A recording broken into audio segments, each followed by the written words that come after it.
नमस्कार, ANB news देख रहे हैं आप और मैं हूं आपके साथ हितेंद्र। आतंक का सफाया। जी हां, जम्मू कश्मीर के पुलवामा जिले में बुधवार को भारतीय सुरक्षा बलों को बड़ी कामयाबी मिली है। हिजबुल मुजाहिदीन के कमांडर रियाज नाइकू को सुरक्षा बलों ने मार गिराया है। नाइकू जम्मू कश्मीर का मुख्य कमांडर था। जम्मू कश्मीर के आईजी विजय कुमार ने आज मीडिया को यह बताया है और आतंकी के एनकाउंटर के पीछे की पूरी कहानी भी बताई है। उन्होंने कहा कि पिछले 6 महीने से हमारी टीम रियाज नाइकू का पीछा कर रही थी और उसे ट्रेस कर रही थी। विजय कुमार ने यह भी बताया कि पिछले 3 दिनों में हमने अपने 8 जवानों को खोया है।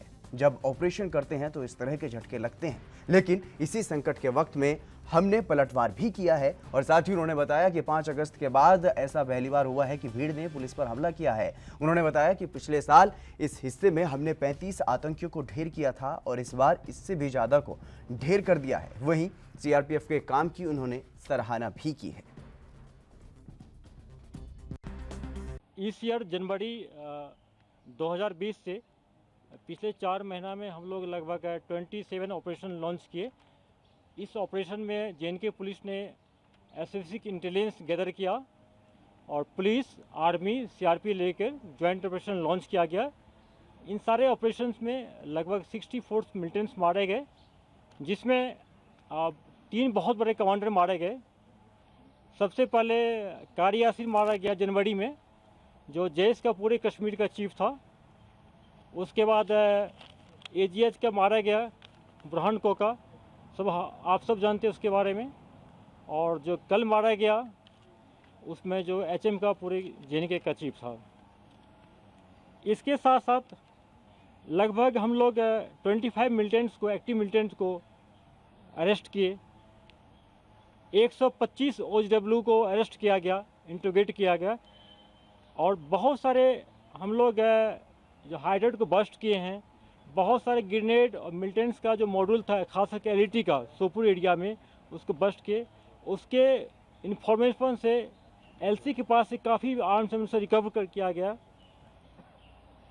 लॉ एंड ऑर्डर फ्रंट पर हम लोग 5 अगस्त के बाद कोई बहुत बड़ा फेस नहीं किए। उसमें पैरामिलिट्री फोर्स खास के सीआरपीएफ का बहुत अच्छा रोल है, बहुत बढ़िया सीआरपीएफ ने काम किया उसमें। सीआरपीएफ ने बहुत ही अच्छा काम किया है और ये एक राहत की खबर सामने आ रही है। जम्मू कश्मीर से एक बड़ा आतंकी, एक जो पूरे स्टेट का हेड था, जम्मू कश्मीर का मुखिया था हिजबुल मुजाहिदीन का, उसको अब सेना के जवानों ने जॉइंट ऑपरेशन में मार गिराया है और ये बड़ी खबर सामने आ रही है। और हिजबुल मुजाहिदीन से इसका संपर्क था, ये जम्मू कश्मीर का जो मुखिया था हिजबुल मुजाहिदीन का था। और इसके बारे में जो जानकारी मिल पा रही है, ये काफ़ी पढ़ा लिखा था, गणित का टीचर भी। ये बताया जा रहा है कि ये पहले गणित का टीचर था, उसके बाद ये आतंकवादी बना है। अधिक जानकारी के साथ रविंद्र श्रीवास्तव, हमारे संवाददाता जम्मू कश्मीर से हमारे साथ जुड़ गए हैं। रविंद्र जी, क्या कुछ जानकारी है इस आतंकवादी के बारे में अभी तक? जी देखिए, कल ही ये आतंकी जो है रियाज नाइकू एक एनकाउंटर में मारा गया है। जी। और ये काफी बड़ा ऐसा पोस्ट ग्रेजुएट था और हालांकि ये गणित का टीचर भी रहा है, लेकिन उसके बाद ये आतंकवादी गतिविधियों में शामिल हो गया है। और जब 2016 में बुरहान वानी मारा गया है, उसके बाद इसने हिजबुल मुजाहिदीन के कमांडर के तौर पर बागडोर संभाली और कई आतंकवादी गतिविधियों में शामिल रहा है। हालांकि पुलिस के आईजी विजय कुमार ने जब आज प्रेस कॉन्फ्रेंस दिया तो उसका सारा खुलासा किया है कि पुलिस उसको पिछले 6 महीने से उसका ट्रैक कर रही थी, उसके पीछे तलाश कर रही थी और एक बाकायदा एक पूरी टीम जो थी वो इसके पीछे लगी हुई थी। हर एक एक मूवमेंट जो है इसकी देख रही थी। और जैसे ही कल इनको सुरक्षा एजेंसियों को पता चला तो उस इलाके को पहले पुलिस की टीम ने घेरा है, बाद में सीआरपीएफ और आर्मी को बुलाया गया है और एनकाउंटर करके इस आतंकी को मार गिराया है। हालांकि इन्होंने कहा कि नॉर्थ कश्मीर में आतंकी जो हैं वो कुछ आतंकी रह गए हैं। हालांकि पहले कहा गया था कि आतंकियों का खात्मा हो गया है, लेकिन जिस तरह से लगातार घुसपैठ की कोशिशें हो रही हैं, फिर नॉर्थ कश्मीर को आतंकवाद से बढ़ावा देने के लिए भर्ती जो है वो हो रही थी। हालांकि उन्होंने ये भी बताया कि जो पिछले दिनों एक आतंकी मारा गया है हैदर, वो वहां पर आतंकियों की भर्ती करवाता था। सीआरपीएफ ने उसकी पहचान भी की थी। हालांकि 2008 में जब एक बड़ा आतंकी था लश्कर ए तोयबा का मूसा था वो मारा गया। उसके बाद ये लगातार वहीं पर मौजूद था और वो लगातार उन गतिविधियों में शामिल था और नए युवकों की भर्ती करवाने में हैदर का हाथ था। लेकिन कल जिस तरह से रियाज नाइक को मारा गया है, ये कहीं ना कहीं एक बड़ी कामयाबी है जी। रविंद्र, और क्या कुछ जानकारी है जिसके जब इसका एनकाउंटर किया गया उस वक्त और कितने आतंकियों को वहां पर मार गिराया गया है? जी देखिए, कल कश्मीर के अंदर 3 एनकाउंटर चले हैं जिसमें एक आतंकी को पकड़ा गया था। 2 आतंकी कश्मीर के कश्मीरी इलाके में ही मारे गए थे और 2 आतंकी जो थे, हैदर के साथ एक और आतंकी था जिसको मार गिराया है। हालांकि उसके बाद थोड़ा सा माहौल बिगड़ा है, वहां पर पथराव किया गया है गाड़ियों पर, लेकिन पुलिस ने अब सारे मामले को शांत कर लिया। लेकिन कहीं ना कहीं ये दर्शाता है कि जो रियाज नाइकू था उसका वहां कितनी पैठ थी और जब वो मारा गया तो उसके बाद वहां पर थोड़ा सा हालात खराब हुए। हालांकि उसके बाद इंटरनेट सेवा जो है वो बंद कर दी गई थी। एयरटेल हो या जियो हो, वो सारी सर्विस जो है फिलहाल बंद कर दी गई थी। लेकिन कहीं ना कहीं अब कश्मीर घाटी के अंदर खास करके कहें तो अभी भी पुलिस की गाड़ियों आतंकी पर मौजूद है। पत्थरबाजी की थी, वहां का ताजा माहौल कैसा है फिलहाल? देखिए, अभी भी माहौल जो है टेंस है क्योंकि जिस इलाके में हैदर को मारा गया है वो इलाका उसका पैतृक गांव था और वहीं पर अपने परिवार से मिलने आया था और एक हाइड आउट के अंदर जो है वो छिप गया था। हालांकि जब सुरक्षा बलों ने घेरा है तो एक दिन पूरा लगाया है। उसके बाद जब दूसरे दिन आतंकियों ने फायरिंग की है तभी उस रियाज नाइकी को जो है वो मार गिराया है। काफी बड़ी कामयाबी है सुरक्षा बलों के लिए ये। हमारे साथ पवन अग्रवाल हैं, रक्षा विशेषज्ञ, वो भी हमारे साथ जुड़ गए हैं। पवन जी, आपका स्वागत है एनबी न्यूज पर। जी नमस्कार। पवन जी, कितनी बड़ी कामयाबी आप इसे मानते हैं, क्योंकि जम्मू कश्मीर में अब जिस तरीके से हिजबुल मुजाहिदीन का जो कमांडर था राज्य का, उसको अब मार गिराया गया है और उसी के बारे में जानकारी देते हुए आज बताया है वहां के आईजी ने कि ये एक बड़ी कामयाबी है और 3 बड़े कमांडरों को हमने पिछले 4 महीने में मारा है और 64 आतंकवादियों को अभी तक मार गिराया गया है। जी, कितनी बड़ी कामयाबी मानते हैं सेना के लिए?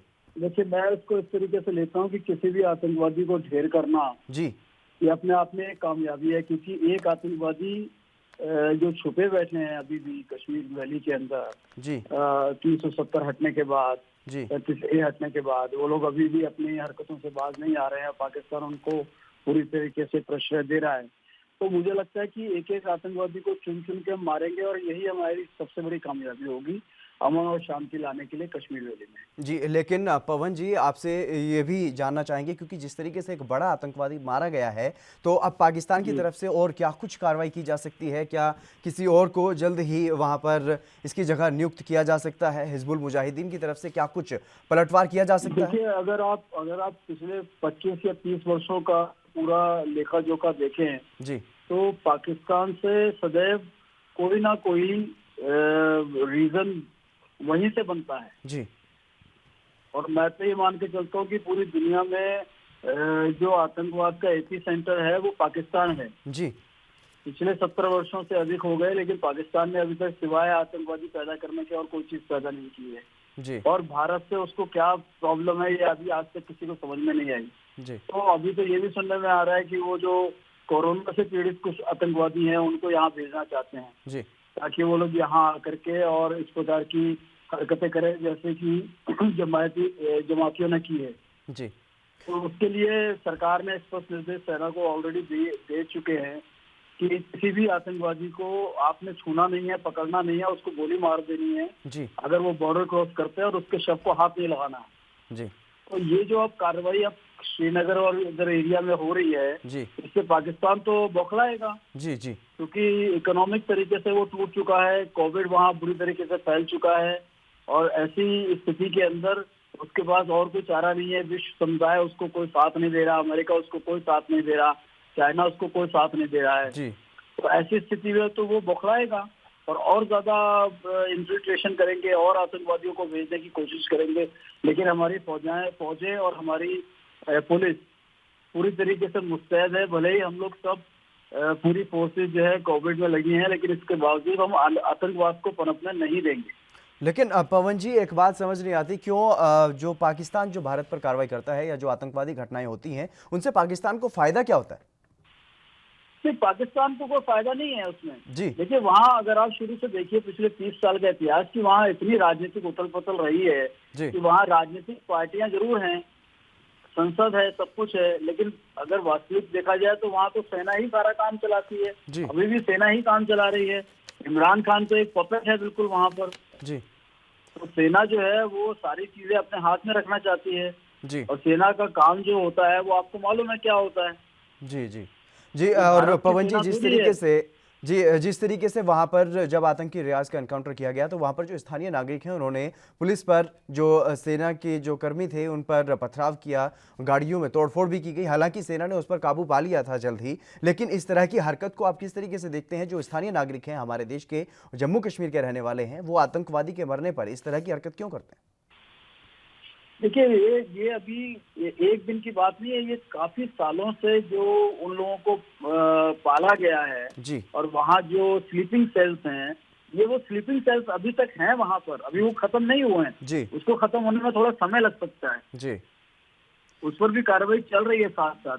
ये जी जितने लोग जो वहाँ पर बैठ करके स्टोन पेल्टिंग कर रहे हैं, या पुलिस पर पथराव कर रहे हैं, या गाड़ियों को आग लगा रहे हैं, ये सब लोग चिन्हित किए जा रहे हैं। अब बहुत जल्दी इनका भी इलाज किया जाएगा। जी पवन जी, जिस तरीके से बड़ी सफलताएं भारतीय सेना को मिल रही हैं, भारतीय सुरक्षा कर्मियों को मिल रही हैं, जम्मू कश्मीर में लगातार आतंकवादियों का खात्मा किया जा रहा है, लेकिन इस तरीके से जैसे ये बड़े कमांडर अब मारे गए हैं, तो इससे जो भारतीय सेना का मनोबल है उसको कितना और उसमें बढ़ोतरी आई होगी, और किस तरीके से अब भारतीय सेना आगे की जो कार्रवाई है उसके लिए प्लानिंग कर रही होगी?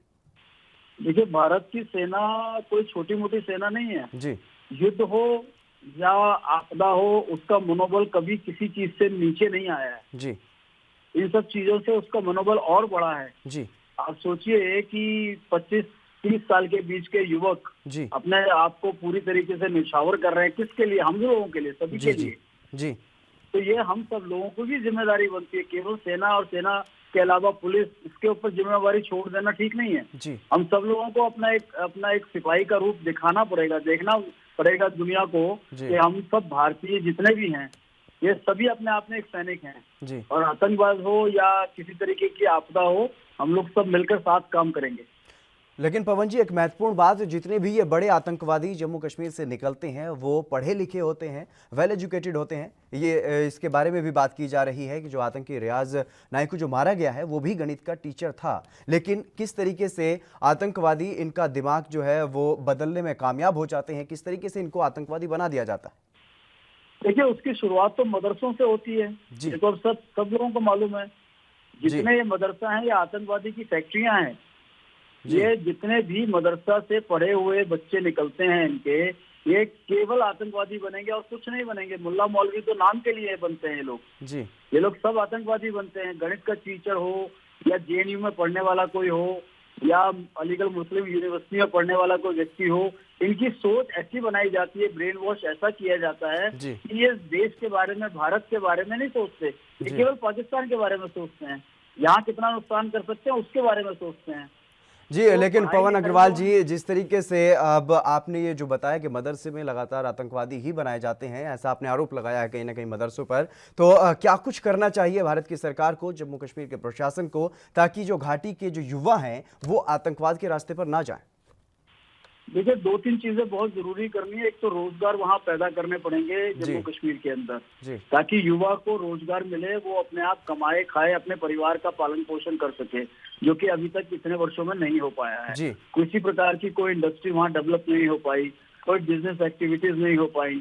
जो एक्सपोर्ट पहले चल रहा था वो एक्सपोर्ट भी बंद हो गया, चाहे वो कारपेट का था या सेब का था या चेरी का था। जी जी तो ऐसी स्थिति में सबसे पहले तो वहाँ रोजगार की व्यवस्था की जाएगी। और शिक्षण संस्थानों में जितने भी मदरसा टाइप के विद्यालय वहाँ चल रहे हैं, इन सबको इमीडिएटली बंद करना पड़ेगा। जी और पवन अग्रवाल जी, सरकार तमाम अहम जानकारी के लिए और तमाम आपके सुझाव के लिए आपका बहुत बहुत तो शुक्रिया। हमारे साथ रविंद्र श्रीवास्तव भी जुड़े थे, हमारे संवाददाता, जो तमाम अपडेट जिन्होंने दी है, तो आपका भी शुक्रिया रविंद्र जी।